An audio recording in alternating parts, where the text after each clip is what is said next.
A subscription box company sent me a photo of my late mother. The note tucked inside it is why I'm writing this. By you/gamalfrank. My life until about 6 months ago was boring. That's the only word for it. I'd wake up in my boring apartment with its boring walls, put on my boring work uniform, and go to a job where I felt utterly, completely boring. My existence was a flat line, a steady, monotonous hum of quiet desperation. There was no excitement, no color, no joy, just the ticking of a clock marking time I felt I was wasting. I suppose that's why the ad got me. You've seen them.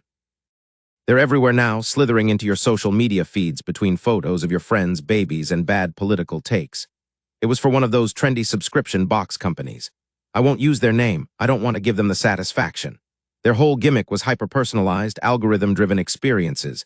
You fill out a long, detailed questionnaire, and their state-of-the-art AI curates a monthly box just for you. The theme that caught my eye was simple: nostalgia. The ad promised a curated journey back to the moments that made you. Cheesy, I know. But in my beige world, the idea of getting a box full of color, a box full of a happier past, was intoxicating. It was an impulse buy, a small act of rebellion against the crushing monotony.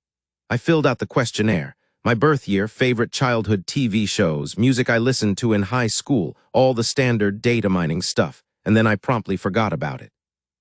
2 weeks later, the first box arrived. It was a simple, clean white box with the company's minimalist logo on it. Inside, nestled in crinkly paper, was a treasure trove of candy from the 90s. The kind with the impossibly sour powder, the chalky little discs in a roll, the gum that came in a pouch and lost its flavor in 30 seconds. I laughed. It was a genuine, surprised laugh, a sound I hadn't made in a long time. It was a perfect first box. A simple, universal shot of nostalgia. I ate a whole packet of the sour powder and felt like a kid again.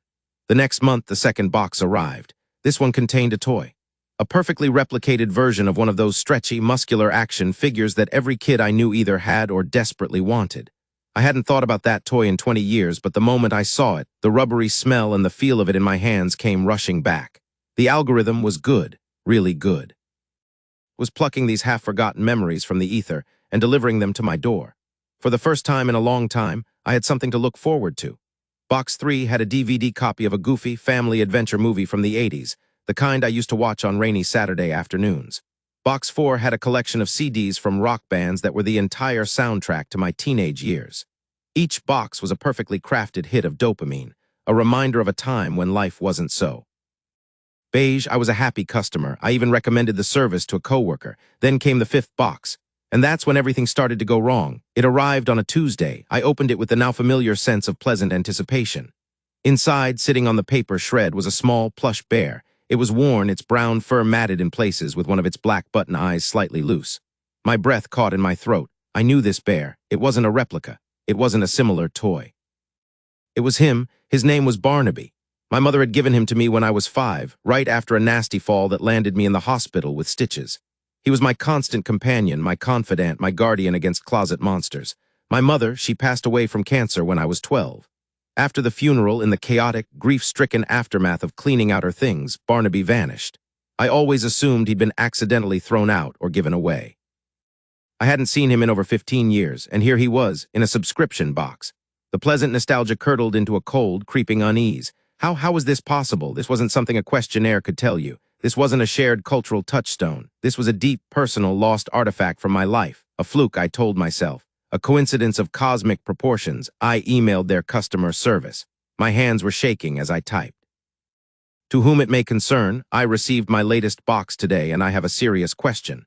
The item inside was a stuffed bear. This isn't just a similar toy. I believe it is the actual toy I owned as a child, which was lost more than 15 years ago after my mother passed away.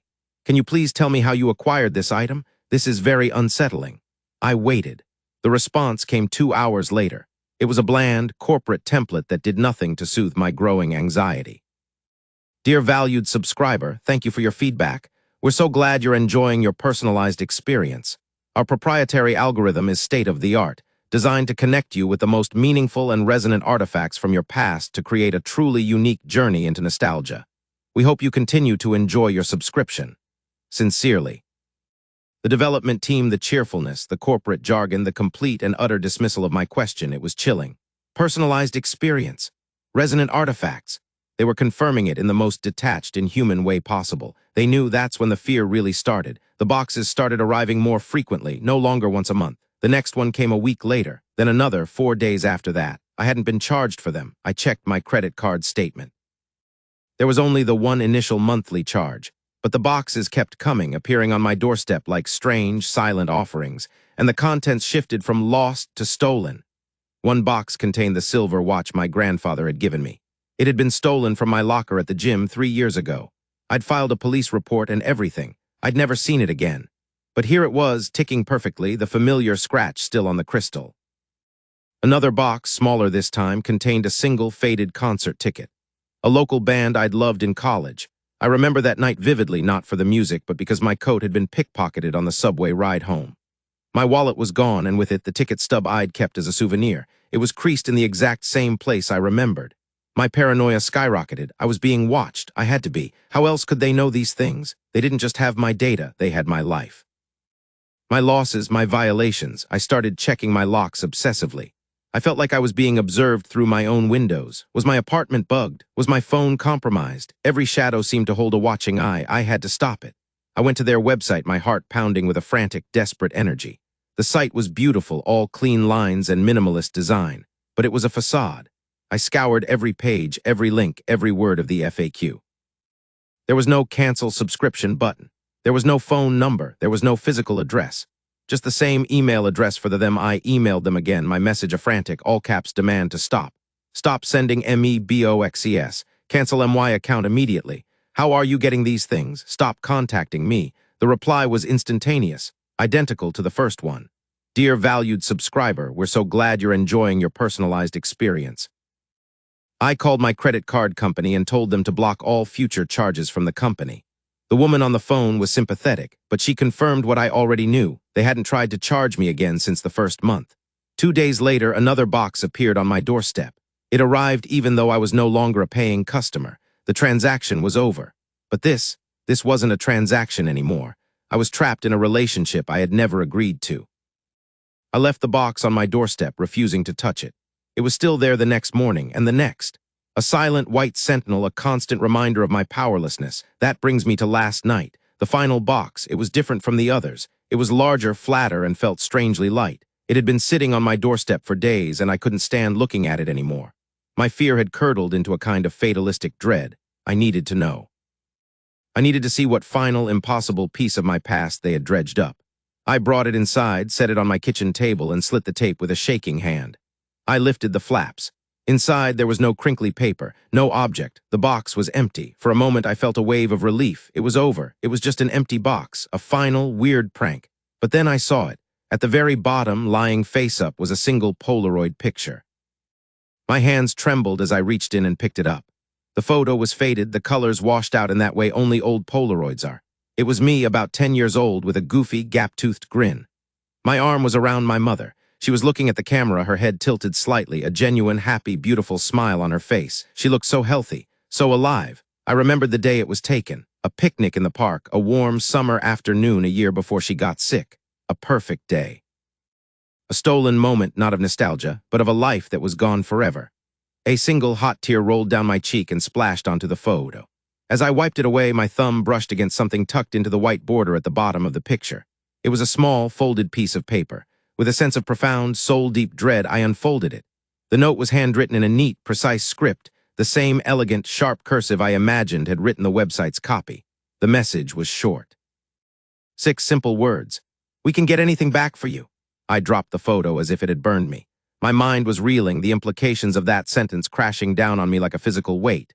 Anything, lost toys, stolen watches, and now a perfect, tangible memory of a person who was gone. This wasn't a subscription service. It was a demonstration, a capabilities presentation. They weren't selling me nostalgia. They were showing me their power. They were showing me what they could do. My eyes fell back to the box, and I saw there was another, smaller fold of paper I had missed. I picked it up. It had 2 words on it. 2 words that transformed their demonstration from an incredible offer into a terrifying demand. 2 words that explained everything and have left me sleepless and shaking with a fear I don't know how to name. Who's next? I don't know what to do. The box is still on my table. The photo of my mother is staring up at me. And that question is hanging in the air of my small, beige apartment, filling it with a color so dark, so terrifying. I think it might finally swallow me whole. Thank you for watching. As always, make sure to like and subscribe for more Reddit stories. Until next time.